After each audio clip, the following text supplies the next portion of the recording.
Bonjour, vous écoutez le téléphone biblique.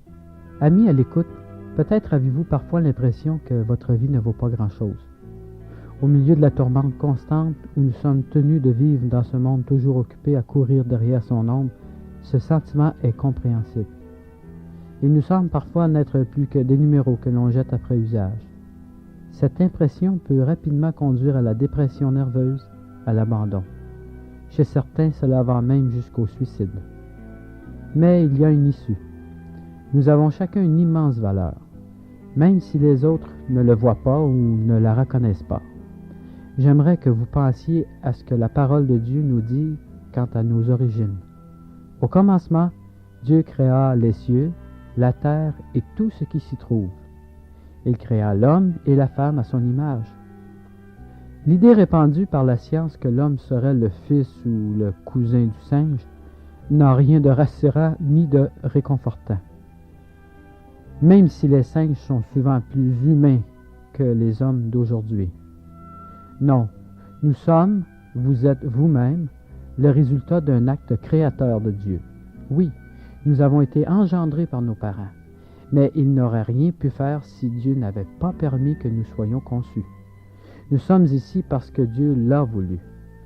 Ce concept est fondamental car si Dieu est notre Créateur, nous sommes dépendants de lui et il a charge de nous. Bien sûr, il ne peut exercer ce droit de Créateur que si nous le lui permettons, car il nous a fait à son image, c'est-à-dire, entre autres, qu'il nous a donné le droit de décider par nous-mêmes, le droit de choisir, et il respecte ce droit. C'est pourquoi il ne peut rien faire si nous ne lui en donnons pas la permission. Cela paraît fantastique. Nous serions plus forts que Dieu? Oui, dans un sens, parce qu'il respecte notre liberté, et il n'interviendra pas sans notre accord.